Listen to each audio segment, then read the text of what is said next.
Hello friends, एक बार फिर से आप सबका हमारे यूट्यूब चैनल पर स्वागत है। तो समय की व्यवस्था के होने के कारण मैं पर डे वीडियो नहीं बना पा रहा हूँ, लेकिन जैसे समय मिल रहा है तो मैं बना रहा हूँ आपके लिए। तो जैसे कि जानते हैं कि हमारा जो यूपीएससी का जो एग्ज़ामिनेशन है वो 4 अक्टूबर 2020 तक एक्सटेंड कर गया है और बीपीएससी का भी नोटिफिकेशन ऑलरेडी कैलेंडर निकला हुआ है। तो हो सकता है कि इससे आपदा या जो भी हमारा जो समस्या है अभी चल रहा है कोरोना वायरस को लेकर के, तो कुछ और डिले होने की संभावना है। बट आप अपनी तैयारी में कोई चूक नहीं रखेंगे, हम लोग उसको बिल्कुल अपडेट करके रखेंगे, ठीक है। तो यहाँ पर हम जो आज का जो टॉपिक हमारा रहेगा वो करंट अफेयर्स लेकर के चलेंगे। फिर मैं अपनी बातों को दोहराता हूँ कि जो भी चीज़ मैं बता रहा हूँ वो केवल आप उस जो बोर्ड पे लिखा हुआ वो वहाँ तक नहीं होगा, बल्कि उसका सिग्निफिकेंट जो होगा उसकी सहायता से आप कई प्रश्नों का उत्तर दे पाने में आप सक्षम हो पाएंगे। अगर मैं एक लाइन यहाँ पर लिखा हूँ तो इस एक लाइन को केवल एक लाइन नहीं होगा, जब मैं लेक्चर दूंगा तो उस लेक्चर के अंत होने तक आपको पता चलेगा कि आप कितने प्रश्नों का उत्तर दे पाने में सक्षम हैं। अगर हम 4 क्वेश्चन को अगर डील करते हैं तो मैं श्योर करता हूँ आपको कि 4 क्वेश्चन डील करने में मिनिमम आप 20 क्वेश्चन के उत्तर दे पाने में सक्षम होंगे। आप 15-20 मिनट का वीडियो का टाइमिंग नहीं देखेंगे, वो अपने आप में घंटा 1.5 घंटे का भी जो है सो अगर आप टॉपिक एक चीज़ को अगर हम पढ़ा के या लिखा करके बोर्ड पर अगर चलेंगे तो काफ़ी लंबा समय लगेगा। इसलिए लेक्चर को बहुत ध्यान से सुनेंगे और एक लाइन को आप क्या करेंगे, कंसिडर करेंगे। तो ठीक है, ज़्यादा समय नहीं लेते हुए हम वापस से आते हैं अपने टॉपिक पर। तो आज का हमारा टॉपिक करंट अफेयर्स, और करंट अफेयर्स मोस्ट प्रोबेबली के डेली लेने की हम कोशिश करेंगे ट्रेडिशनल सब्जेक्ट के अलावा। तो हम देखेंगे करंट अफेयर्स में जो है हमारा एक अभी 11 जून को सुप्रीम कोर्ट का एक फैसला आया था। सुप्रीम कोर्ट का एक फैसला आया था 11 जून 2020 को। उन्होंने निर्णय देते हुए बताया कि आरक्षण मूलभूत अधिकार नहीं है ना। क्या बोला उन्होंने? सुप्रीम कोर्ट ने कहा कि आरक्षण मूलभूत अधिकार नहीं है। Reservation is not fundamental rights. देखिए, फंडामेंटल राइट्स का मतलब आप समझेंगे कि हम जानते हैं कि फंडामेंटल राइट जो हमारा है वो भाग 3 में है। कहाँ पर है? तो भाग 3 में अनुच्छेद 12 से लेकर 35 तक, है ना। भाग 3 में 12 से लेकर के 35 तक हमारा फंडामेंटल राइट्स हैं। तो इसमें से आपको मालूम होना चाहिए कि 1973 में सुप्रीम कोर्ट ने अपना एक और फैसला देते हुए बताया था कि कुछ मूल ढांचे होंगे जिसको संसद बदल नहीं सकती है, ऐसा उन्होंने कहा था, ठीक है। और जो हमारे संविधान में जो चीज़ें दी गई हैं उसका डेफिनेशन जो है, परिभाषा तय किया जाता है हमारे सुप्रीम कोर्ट के द्वारा। तो इसी संबंध में देखें कि क्या मूलभूत अधिकार होगा क्या नहीं होगा। उस संदर्भ में देखेंगे कि एक जो हमारा है राइट टू प्राइवेसी, तो 2017 में हमें राइट टू प्राइवेसी को ये फाइनली ये डिक्लेयर किया गया सुप्रीम कोर्ट के द्वारा कि हमारा राइट टू प्राइवेसी क्या होगा, एक फंडामेंटल राइट्स होगा। उसी तरह से आपको मालूम होगा कि राइट टू एजुकेशन भी हमारा फंडामेंटल राइट्स है, लेकिन आरक्षण जो है वो मूल अधिकार हमारा नहीं होगा, बिल्कुल क्लियरली होगा।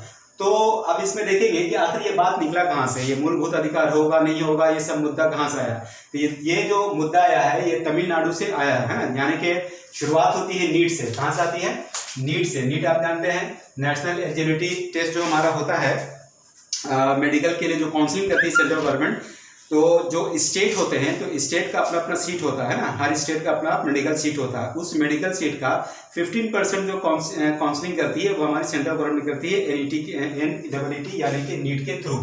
तो इसमें हम जानते हैं कि जो रिजर्वेशन की जो सामान्य जो क्राइटेरिया है, जो बाध्यताएं हैं वो सभी जगह चल रहा है। वो बाध्यता आप जानते हैं कि यहाँ पर जो आपका SC है उसको ST 7.5% का रिजर्वेशन है, SC को आपको 15% का रिजर्वेशन है, OBC को आपका 27% का रिजर्वेशन है, and that can not be exceed from 49.5%, है ना। मतलब कि can not be exceed from 50%। Supreme court के एक फैसले के अनुसार कि रिजर्वेशन 50% से ऊपर नहीं जाना चाहिए। तो इसी संदर्भ में हम देखेंगे कि जो काउंसलिंग होती है तो सेंट्रल गवर्नमेंट में जो रिजर्वेशन रखता है तो इसी के पास रखता है बिलो 50%। लेकिन तमिलनाडु सरकार ने क्या बोला कि नहीं, हमारा आपका मतलब कि जो रिजर्वेशन जो बाकी नेशनल थ्योरी जो है या अन्य थ्योरी है वो हमसे अलग है। वो इसलिए कि तमिलनाडु में क्या है, रिजर्वेशन है 69%। क्या है? तमिलनाडु में रिजर्वेशन कितना है? 69%। तो मैंने भी बताया था कि रिजर्वेशन कैन नॉट एक्सीड, है ना, 50%, 50% एक्सीड नहीं करना चाहते, लेकिन तमिलनाडु में क्या है 60% है। फिर इस पर से कोई प्रश्न आएगा कि फिर ये 69% कैसे पॉसिबल हो गया। तो हम जानते हैं कि एक अनुसूची 9 के द्वारा अनुसूची प्रथम संविधान संशोधन होकर के एक अनुसूची 9 जो जोड़ा गया था, तो उसमें ये बताया गया था कि अगर कोई कानून अगर बनाया जाता और अगर उस कानून को अगर शेड्यूल 9 में डाल दिया जाता तो उसको कोर्ट में चुनौती नहीं दी जा सकती है ना, न्यायपालिका में चुनौती नहीं दी जा सकती। तो इसी का लाभ उठा करके ये आपका जो 69% का जो कहानी है तमिलनाडु के संदर्भ में वो वैलिड हो गया है ना। ये टॉपिक फिर बाद में हम लोग देखेंगे 69% वालों को, लेकिन फिलहाल हम जानते हैं कि तमिलनाडु में क्या है 69% हमारा रिजर्वेशन है। तो तमिलनाडु क्लेम करता है कि हमें ये रिजर्वेशन चाहिए। अब देखिए यहाँ पर रिजर्वेशन इसलिए टॉपिक बहुत इंपॉर्टेंट है कि आपका जो अभी उत्तराखंड का जो केस हुआ था वहां पर भी आपको जो है सो रिजर्वेशन में जो प्रमोशन इन द जॉब का जो बात हुआ था वहां पर भी आपका फैसला आया है। तो इसलिए अभी ये रिजर्वेशन का एरिया को समझना बहुत जरूरी है। तो यहाँ पर हम देखेंगे कि नीट के द्वारा राज्यों को 15% मेडिकल सीट पर आरक्षण से संबंधित था, ठीक है। अब देखेंगे कि तमिलनाडु सरकार और अन्य जो पार्टियां थी उन लोगों के साथ में मिलकर के किया था, तो उन्होंने जो केस किया था वो अनुच्छेद 32 के अंतर्गत किया था। कौन सा अनुच्छेद? अनुच्छेद 32। अनुच्छेद 32 यानी कि आर्टिकल 32 में क्या है, कॉन्स्टिट्यूशनल रेमेडीज यानी कि संविधान का उपचार के बारे में लिखा हुआ कि अगर संवैधानिक चीजों में किसी तरह का अगर समस्या अगर उत्पन्न होती है तो उसका सॉल्यूशन जो होगा वो क्या होगा कि न्यायपालिका जो है अनुच्छेद 32 के द्वारा किया जाएगा। यानी कि अगर किसी व्यक्ति का फंडामेंटल राइट्स अगर वायलेट होता है तो वो आर्टिकल 32 के द्वारा न्यायपालिका में चुनौती देगा कि there are violation of my fundamental rights, है ना। तो फिर न्यायपालिका क्या करेगी कि आपको फंडामेंटल राइट्स को देने की या उसको कोशिश करेगी, ठीक है। तो वही देखेंगे कि उस तो अनुच्छेद 32 के संदर्भ में से चुनौती दी और तमिलनाडु सरकार से पूछा गया, कोर्ट ने पूछा कि बताइए कि आपका कौन सा फंडामेंटल राइट्स वायलेट होता है। तो इन्होंने कहा कि आरक्षण। तो बोला कि आरक्षण जो है reservation is not the fundamental rights, है ना। और इस तरह से क्या हुआ कि तमिलनाडु सरकार की जो चुनौती थी वो विफल हो गई। तो ये बातें आपकी जो है हमारी क्या है कि रिजर्वेशन से संबंधित है। लेकिन हम क्या करेंगे कि ये तो ठीक है आप समझ आ गया आपने, ये आपका करंट टॉपिक हो गया, मगर हमको इसमें समझना है ट्रेडिशनल टॉपिक में क्या होगा। ये तो मेरा आपका करंट टॉपिक था। ट्रेडिशनल टॉपिक में क्या होगा कि आपको आर्टिकल 16 के ऊपर जो है अच्छा काम करना पड़ेगा। तो वो काम क्या होगा देखेंगे। आपको पहले तो नॉर्मली जो हम लोग याद करते हैं, आप लोगों ने अनुच्छेद तो याद किया ही होगा। अनुच्छेद 16 में क्या होता है तो लोक नियोजन में अवसर की समानता। सबसे पहले तो ये देखेंगे कि आर्टिकल 16 जो होगा वो अवसर की समानता देता है। आर्टिकल 16 क्या करता है, अवसर की समानता प्रदान करता है और ये सिर्फ नागरिकों के लिए होता है। Article 16 is only to the citizen of the India, है ना, उसके लिए होगा। तो अनुच्छेद 16 में क्या बोला गया है, लोक नियोजन में अवसर की समानता। एक एक चीज को बहुत ध्यान से समझेंगे। एक जगह पर तो क्या बोला जा रहा है कि अवसर में समानता देने की बात है। लोक नियोजन मतलब क्या होता है, लोक नियोजन मतलब होगा सरकारी नौकरी, है ना। गवर्नमेंट जॉब में क्या होगा कि अवसर की समानता दी जाएगी, है ना। अवसर की समानता की प्रत्यभूति मतलब होता है गारंटी देना। फिर दूसरा बोलता है आर्टिकल 16(1) में कि सभी नागरिकों को समान अवसर प्रदान होंगे। यहाँ पर भी ठीक है, यहाँ तक भी कोई दिक्कत नहीं है। फिर बोलता है अनुच्छेद 16(2) में कि धर्म, जाति, मूल वंश, है ना, इसके आधार पर धर्म, जाति, मूल वंश, लिंग, जन्म स्थान, उद्भव एवं निवास के आधार पर कोई भेदभाव नहीं किया जाएगा, है ना। तो देखिए वो साफ साफ बोला जा रहा है कि धर्म, जाति, मूल वंश, एक एक जाति का धर्म भी है ना, धर्म है, जाति है, मूल वंश है, लिंग है, जन्म स्थान है, उद्भव और निवास के इसके आधार पर भेदभाव नहीं किया जाएगा। कहानी शुरू होता है 16(3) से, है ना। देखिए आपके जो हमारा जो प्रश्न किया जाता है खासकर कमीशन में, वो आपको कॉन्ट्राडिक्टरी क्वेश्चन किया जाता है कि कहाँ पर कौन सा अनुच्छेद एक दूसरे से टकरार है, उसके बारे में आपको बताना होगा। तो यहाँ पर अब हम कहानी ये देखेंगे कि 16(3) जो होगा वो 16(1) और 2 को क्या करेगा कि काउंटर करता है। काउंटर मतलब होगा अपवाद, इसको बोलेंगे। Article 16(3) is the exception of the article 1 and 2। क्यों? क्योंकि आर्टिकल 1 जो बोलता है कि इक्वलिटी इन द जॉब की बात करता है। यानी कि देखिए इक्वलिटी इन द जॉब का मतलब ये होगा कि यहाँ पर सरकार को इस बात का अवसर होगा कि वो निर्भरताएं यानी कि क्वालिफिकेशन और मापदंड जो होगा मेजरमेंट को तय करने के लिए इसको छूट होगा। जैसे ये आप क्लेम नहीं कर सकते कि अच्छा ठीक है कोई भी आदमी जाएगा तो सरकारी नौकरी क्लेम कर सकता है और उसको नौकरी दे देगा, चूंकि इसलिए बोला गया कि आर्टिकल 16(1) 2 में बोला गया कि कोई भेदभाव नहीं किया जा सकता है। यहाँ पर 62 में बोला ना धर्म, जाति, मूल वंश। जैसे मान लिया रेलवे का नौकरी जाएगा तो रेलवे की नौकरी में ये नहीं होगा कि भाई आपको तो सब समानता की बात करें तो सबको नौकरी दे दो, तो नहीं। उसमें क्या बोला गया है, निर्भरता यानी क्वालिफिकेशन, मापदंड यानी कि एक मेजरमेंट जो होगा वो आपको सरकार को बनाने की छूट दी गई है, यानी कि मापदंड तय करने का अधिकार सरकार को दिया गया है। तो मापदंड बनाएगा या क्वालिफिकेशन जो बनाएगा उसमें यह ध्यान रखना पड़ेगा कि वो आपके धर्म के आधार पर कोई मापदंड या क्वालिफिकेशन ना हो, जाति के आधार पर कोई क्वालिफिकेशन या मापदंड ना हो, तभी तो हम लोग को एग्जाम देना पड़ता है। वो हमारा क्या है, वो क्वालिफिकेशन होगा। मापदंड का मतलब ये होगा कि अगर हम किसी डिफेंस में अगर जाएंगे तो हमारा एक शारीरिक जो बनावट होगी या शारीरिक जो मेजरमेंट होगा वो उसके हिसाब से होना चाहिए। ये नहीं बोल सकता कोई या कम हाइट वाला है ना ज्यादा हाइट वाला से कि नहीं ये तो असमानता हो रहा है भाई, जबकि आर्टिकल में आपको इस तरह से बोला गया। तो ये बात नहीं है, मापदंड तय करने का आपको अधिकार दिया जाएगा, है ना, कि सरकार को दिया जाएगा, गवर्नमेंट को दिया जाएगा, तो वहां पर आप क्लेम नहीं कर सकते हैं। ठीक है, तो आर्टिकल 16(1)(2) तो ठीक है, यहाँ पर बहुत अच्छी अच्छी बातें हैं, मगर आपको जो समस्या पैदा होगी वो आर्टिकल 16(3) से समस्या पैदा होगी, या कहेंगे काउंटर कहना है, एक्सेप्शन बोलेंगे। तो आर्टिकल 16(3) में क्या है कि संसद विधि द्वारा किसी राज्य के कुछ सरकारी सेवाओं में नियुक्ति के लिए उस राज्य में निवास की अर्हता विहित कर सकती है। कहने का मतलब यह है कि जो संसद होगा, अभी हम बोल रहे थे कि निवास, मूल वंश या जन्म स्थान के आधार पर आप भेदभाव नहीं करना है, लेकिन 16(3) में बोलता है करना है, निवास के आधार पर भेदभाव करना है। सरकार, संसद क्या कर सकती है कि राज्य में निवास की अर्हता मतलब क्वालिफिकेशन विहित कर सकती है, मतलब शामिल कर सकती है। अब यहाँ पर यह होगा कि लोक नियोजन निवास संबंधी एक, यहाँ यहीं पर आपको ये क्वेश्चन करेगा कि बताइए कि वो कौन सा कानून होगा, है ना, आर्टिकल 16(3) के अंतर्गत कौन सा कानून बनाया गया कि जो कि निवास के आधार पर नौकरी में असमानता, यानी कि निवास को आधार बना करके विभेद किया जा सकता है। तो वो होगा आपका कानून लोक नियोजन निवास संबंधी अपेक्षाएं अधिनियम 1957, है ना, यानी कि पब्लिक जो नौकरी होगा, सरकारी नौकरी होगा, उसमें निवास संबंधी अपेक्षाएं। तो ये जो होगा, फिर यहां से क्वेश्चन करेंगे। देखिए पहला क्वेश्चन क्या 16(3) में क्या है, दूसरा होगा कि लोक नियोजन निवास संबंधी अपेक्षाएं अधिनियम 1957 कौन से आर्टिकल के अंतर्गत बनाया गया इस कानून को, इस एक्ट को, और तीसरा क्वेश्चन यहां पर से ये होगा कि ये जो कानून है वो कहां पर, किन राज्यों में लागू होगा। तो राज्यों का नाम आप याद रखेंगे, उस राज्य का नाम होगा हिमाचल प्रदेश होगा, हिमाचल प्रदेश, त्रिपुरा, आंध्र प्रदेश, आपका मणिपुर, है ना, और तेलंगाना। तो हिमाचल प्रदेश, त्रिपुरा, आंध्र प्रदेश, मणिपुर, तेलंगाना राज्यों में ये कानून लागू है, यानी कि यहाँ पर आपको नौकरी लेने के लिए यहाँ का निवासी होना अनिवार्य होगा, ये आपको बताया गया। ठीक है, तो इस तरह से आपको विभेद किया जा सकता है। 16(4) में क्या है, ये सबसे बेहतरीन टॉपिक आया है या सबसे बेहतरीन आपका आर्टिकल है जहां से अक्सर क्वेश्चन आते हैं, है ना। तो यहाँ पर ये बोला जा रहा है कि 16(4) में बोला जाता है कि पिछड़ा वर्ग को आरक्षण जाति के आधार पर, है ना। देखिए पहले यहाँ पर हम बोल रहे हैं कि जाति के आधार पर कोई विभेद नहीं करना है, लेकिन 16(4) में क्या बोलता है, पिछड़ा वर्ग, है ना, जाति के आधार पर विभेद किया जा सकता है।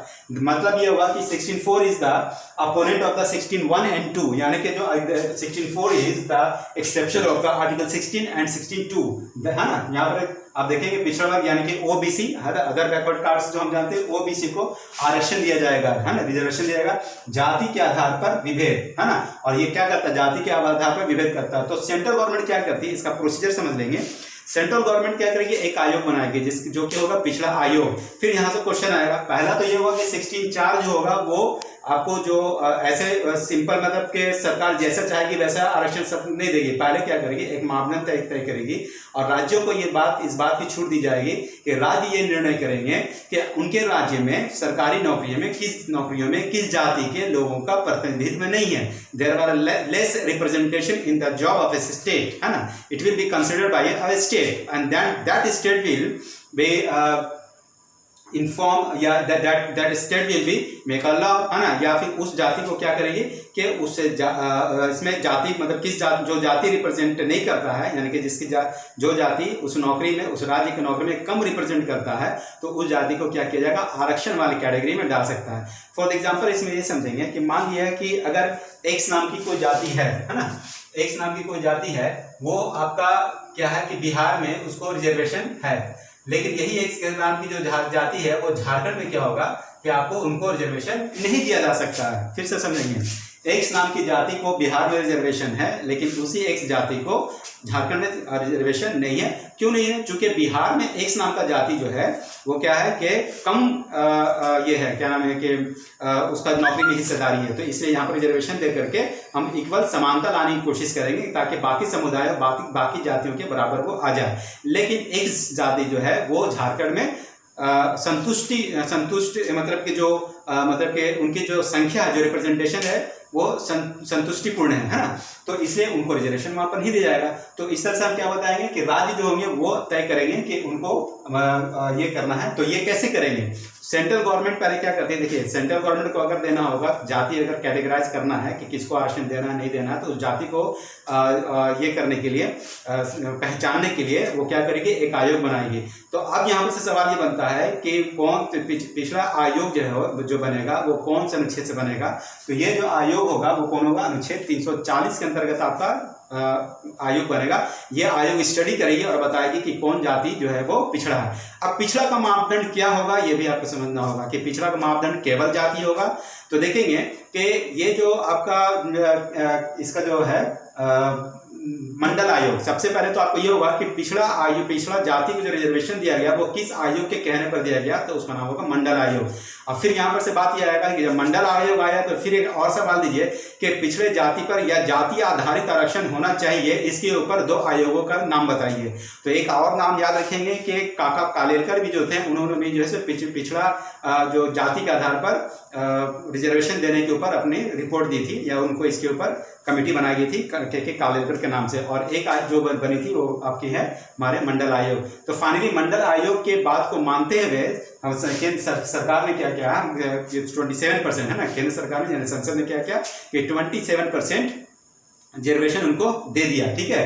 तो लेकिन इसके बाद फिर क्या हुआ कि इंदिरा साहनी ने क्या किया कि इसके ऊपर केस कर दिया। फिर हम नाम याद रखिएगा, इंदिरा साहनी केस बहुत इंपॉर्टेंट है। इंदिरा साहनी केस है ना, इंदिरा साहनी बनाम संघ, तीनों ने जो है सो एक केस किया और बोला कि ये जो है सो आर्टिकल 62 का जो है आपका क्या करता है, वायलेशन करता है। तो सुप्रीम कोर्ट ने भी क्या किया कि बोला कि ठीक है, उन्होंने फैसले देते हुए बताया कि जाति आधार पर रिजर्वेशन दिया जाएगा, ठीक है। तो यहाँ पर इसलिए बोला गया कि चूंकि ये इनका जो प्रतिनिधित्व काफी कम है और हमारा जो ये है क्या नाम है, अवसर की समानता, तो ये जो हमारा डेफिनेशन है, ये डेफिनेशन क्या हो रहा है कि वो पूर्ण रूप अपना नहीं ले पा रहा है, यानी कि वो एग्जैक्टली प्रैक्टिकली नहीं आ पा रहा है। तो समानता लाने के लिए क्या करना होगा कि हमको रिजर्वेशन देना चाहिए, ऐसा सुप्रीम कोर्ट ने अपना ऑर्डर देते हुए उसको पारित कर दिया, मतलब कि सही माना, ठीक है ना, कि ये जो ओबीसी के ऊपर जो दिया गया है और भी बहुत सारे सिग्निफिकेंट है उसका कि सरकार जो है ऐसा उपबंध कर सकती है।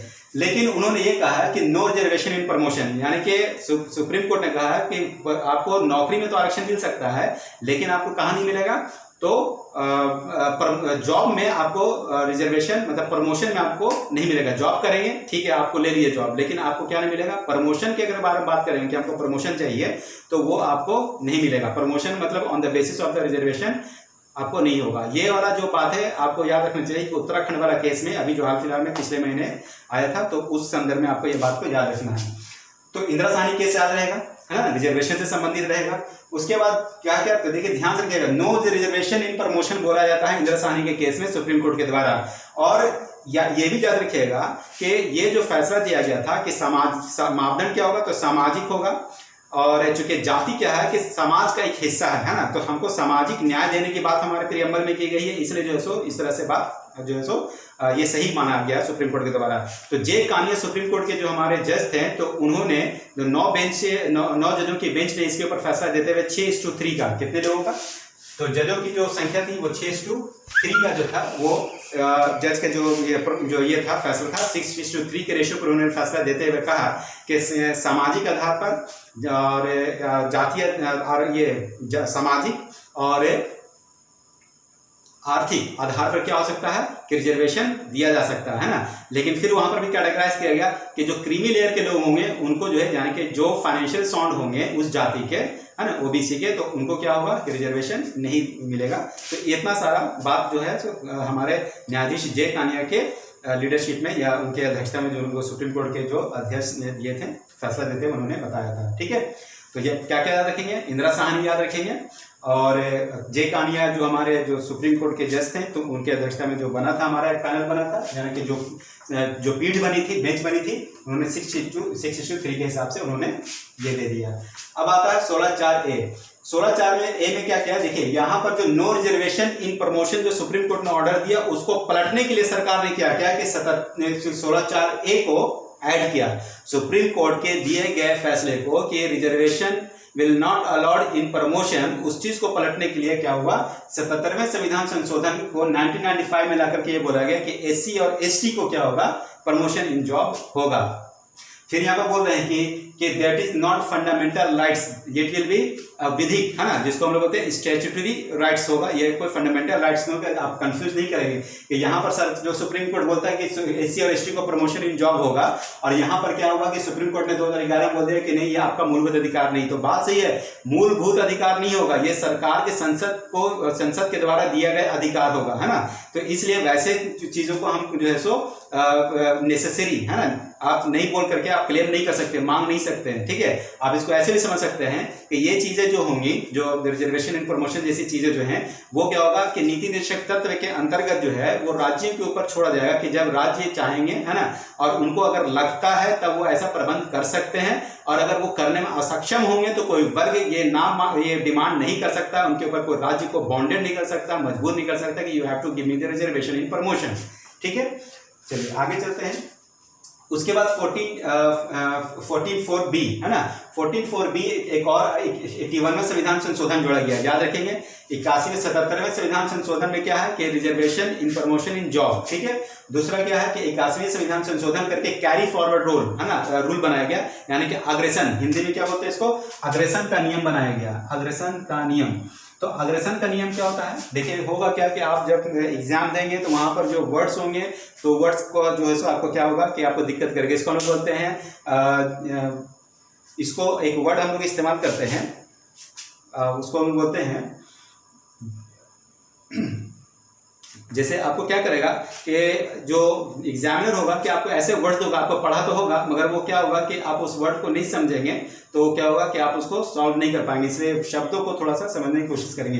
कैरी फॉरवर्ड रूल होगा, यानी अग्रेसन का जो नियम है, इसके अंतर्गत ये होगा कि मान लिया कि आपका जो आपका पिछले साल में 2018-19 में आपका कोई नौकरी निकला था, मान लिया रेलवे में अगर निकला था, उसमें क्या था कि वाई नाम का कोई जाति थी, तो उसको क्या हुआ कि 100 सीट में 20 सीट थी वाई के लिए, लेकिन रिक्रूट हुआ 10 ही, है ना।